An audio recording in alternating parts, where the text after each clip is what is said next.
บาดที่ฟัวผู้เมืองฟังเอาเด้อพี่น้องคนแดนป่านาจาหลวงเมืองคนสวยใจดีอีกกี่ปีอย่างงามล้น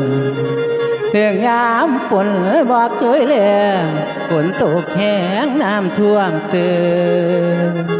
โอ้ยขี้ฟ้าเด้อมืดทึมพัดดังบึมกองหน่วยผู้น่าจะรวยคนกูเฮาคือหมู่ไทยลาวเด้อพี่น้องมีผู้สาวแสนสวยสวยขามินกามีหอม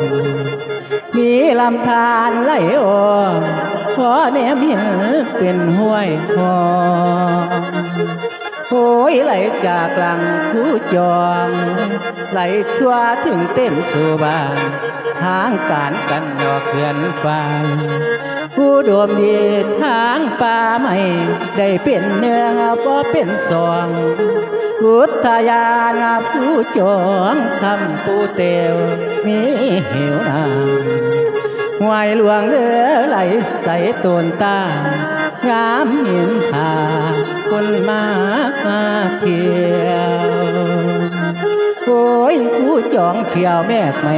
อยู่ทั้งไตผัดนวลหินขาหน้านาเดือบ่สิ้นกินของป่าหาเก็บเห็ดคุณแล้วผู้บางคนล้มลงจนขาเข็ดล้าวเหมือนหินงัวปีนเปล่าเห็นสีขาวแก้มขอนไม่มีเห็ดไข่เห็ดลางูเอื้องตกโบกอยู่ทำเกินเถิงเห็ดเถิงหัดแหงลางเห็ดปวกเกิดสายลายย่ายบัวไปตามดินพุ่นแล้วฝนตกเลียนหำทางเอื้องลากยางมันค้างหอนป่าผู้จองคนตัดไม้เห็นขอนใหญ่หอดผู้โอ้ยตัดไม่ยุงเนาะทิ่มไว้หาเอาไม่ต้นแกนลายไม่เบื่อเด้อบานทาย